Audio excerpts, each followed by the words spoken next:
নতুন ভূতের গল্প দেখতে সাবস্ক্রাইব করুন বাংলা ভূতের গল্প চ্যানেলটিকে। সেই সাথে বেল আইকন প্রেস করতে ভুলবেন না। সাল 2019। মালদার ছোট্ট একটি গ্রামের বেশ পুরনো ধাঁচের দোতলা বাড়িতে বসবাস করত ডাক্তার রাঘব ও তার স্ত্রী হৈমন্তী দেবী এবং তাদের একমাত্র মেয়ে মনিকা। ঠিক এই বছরই মনিকা কলেজে পড়াশোনা শুরু করেছে, আর এই জন্যই তার বাবা তাকে একটি স্মার্টফোন কিনে দিয়েছে। মনিকাও খুব খুশি হয়েছিল এই নতুন ফোন পেয়ে, কিন্তু ফোন কেনার কিছুদিন পরেই সে খুবই জনপ্রিয় মোবাইল গেম ফ্রি ফায়ার খেলায় আসক্ত হয়ে পড়ে। আর তার এই ফ্রি ফায়ার গেম খেলার আসক্তির পিছনে ছিল তার কলেজের নতুন বান্ধবী নন্দিতা। এই মেয়েটাই মনিকাকে গেম খেলা শিখিয়েছিল।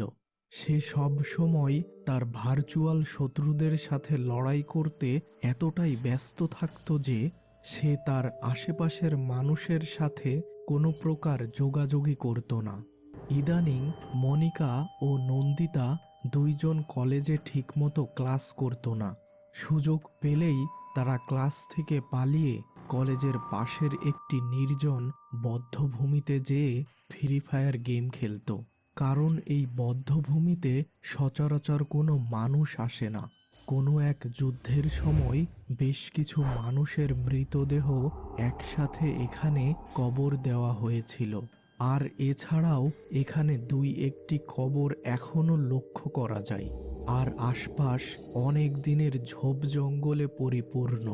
তো ওই দিনও মনিকা ও নন্দিতা কলেজের ক্লাস ফাঁকি দিয়ে এই বদ্ধভূমির একটু উঁচু ঢিবি মতো জায়গায় বসে গেম খেলছিল। হঠাৎ আকাশ ঘন কালো মেঘে ছেয়ে গেল, কিন্তু মনিকা ও নন্দিতার সেই দিকে কোনো খেয়াল নেই। তারা এক মনে গেম খেলে চলেছে। যখন খুব জোরের সাথে বৃষ্টি শুরু হলো, ঠিক তখনই যেন তাদের হুঁশ ফিরল এবং তারা দৌড় শুরু করলো কলেজের দিকে। ওই রাতে খুব ঝড় বৃষ্টি হয়েছিল এবং অনেক গাছপালা ভেঙে পড়েছিল বৈদ্যুতিক তারের উপর, যার ফলে পরের দিন ওই এলাকায় কোনো প্রকার বিদ্যুৎ ছিল না। সকালে ঘুম থেকে উঠেই মনিকা দেখল তার ফোন চার্জের অভাবে বন্ধ হয়ে আছে, আর এই দিকে বিদ্যুৎও নেই। তার মেজাজটা যেন তখনই বিগড়ে গেল, আর ওই দিন সে কলেজেও গেল না। দুপুরের খাওয়া দাওয়া শেষ করে মনিকা ঘুমিয়ে গিয়েছিল, আর ঘুম ভাঙল ঠিক সন্ধ্যা 7টায়। এত সময়ে বিদ্যুৎ চলে এসেছে, আর মনিকা ঘুমানোর আগেই তার ফোনটি চার্জারের সাথে সংযোগ করে রেখেছিল, যার ফলে সে ঘুম থেকে উঠে ফোনে বেশ কিছুটা চার্জ দেখতে পেল এবং সে খুশি হয়ে আবার ফ্রি ফায়ার গেম খেলা শুরু করলো। প্রায় আধা ঘন্টা গেম খেলার পরও তার সাথে অনলাইনে খেলায় যোগ দিল না তার বান্ধবী নন্দিতা। এবার সে বেশ অবাক হলো, এত সময়ে নন্দিতা কেন গেম খেলতে আসছে না দেখে। হঠাৎ তার গতকালের কথা মনে হলো। তারা দুইজনই বৃষ্টিতে ভিজে গিয়েছিল। নন্দিতার আবার জ্বর হলো না তো? হঠাৎ তার ফোনের গেমিং স্ক্রিনে একটি মেসেজ আসলো, তুমি কি সত্যিকারের ফ্রি ফায়ার খেলতে চাও? আর এই মেসেজটি এসেছিল শ্যাডো মাস্টার নামের আইডি থেকে। ভীষণ কৌতূহল ও উত্তেজনায় মনিকা স্ক্রিনের অ্যাকসেপ্ট অপশনে ক্লিক করে দেয়। সাথে সাথে তার ফোনের স্ক্রিন একদম সাদা হয়ে যায় এবং ফোন থেকে একটি সাদা আলো বেরিয়ে সম্পূর্ণ অন্ধকার ঘর সাদা করে ফেলে। সাদা আলো কমতেই মনিকা নিজেকে একটি ভাঙা শ্মশান মতো জায়গায় আবিষ্কার করল। চারিপাশ ছোট ছোট ঝোপঝাড় এবং বেশ কিছু কবর লক্ষ্য করা যাচ্ছে। মনিকা খুব ভয় পেল। হঠাৎ সামনের ঝোপে কি যেন একটা নড়ে উঠল। মনিকা, ওই দিকে যেও না। পিছন থেকে এমন কথা শুনে মনিকা বেশ চমকে উঠল। এবার সে পিছন ফিরে দেখল, আরে এ তো সোহম স্যার, সে তার কলেজের শিক্ষক। হঠাৎ একটা কথা মনে পড়তেই মনিকার বুকের ভেতরে ধপাস করে উঠল। 3-4 দিন আগেই কলেজে সে শুনেছিল টালা ব্রিজের কাছে সোহম স্যার বাইক অ্যাক্সিডেন্টে মারা গিয়েছে। মনিকা কিছু একটা বলতে যাবে এমন সময় সোহম স্যার বলল, আমি জানি তুমি কি বলতে চাও, কিন্তু দোহাই একটা কথাও বলো না, তাহলে তুমি আমাদের দুনিয়ায় চিরতরে চলে আসবে। এখানে সবাই মৃত, একমাত্র তুমি ছাড়া। সে হয়তো এখনই চলে আসবে, সাবধান, মুখ থেকে কোনো কথা বাহির করো না। এই কথা বলেই সোহম স্যার বাতাসে মিলিয়ে গেল। মনিকা খুব চিন্তায় পড়ে গেল, তার সাথে এইসব কি হচ্ছে।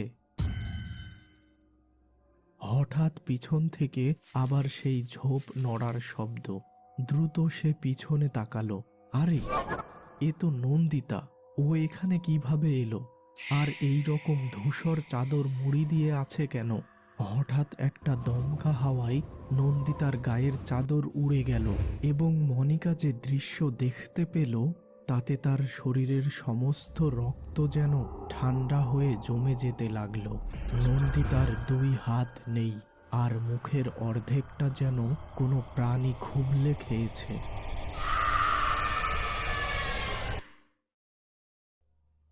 এদিকে মনিকার খোঁজ নিতে তার মা হৈমন্তী দেবী মনিকার রুমে প্রবেশ করে একেবারে হকচকিয়ে যান। মনিকার চোখে কোনো মনি নেই এবং সে বিছানার মাঝখানে বসে এক মনে বিড়বিড় করে কি যেন বলে চলেছে। মনিকার এই অবস্থা দেখে হৈমন্তী দেবী দ্রুত তাদের সংরক্ষিত গঙ্গা জল ছিটিয়ে দিলেন মনিকার শরীরে। সাথে সাথে মনিকা বিছানায় অজ্ঞান হয়ে ঢলে পড়ল। এই ঘটনার পর হৈমন্তী দেবী তার পিতার কথা মতো তার মেয়েকে একজন শ্মশানচারী কাপালিকের কাছে নিয়ে যায়। তিনি তখন মনিকার কাছ থেকে সমস্ত কিছু শুনে বললেন, হায় হায়, তোরা ওই মেয়েটার কোনো খোঁজ খবর নিস নাই কেন?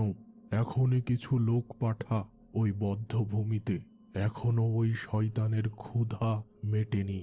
কিছু লোক যে ওই বদ্ধভূমিতে যা দেখল তাতে তাদের বুকের হৃদস্পন্দন বেড়ে গেল।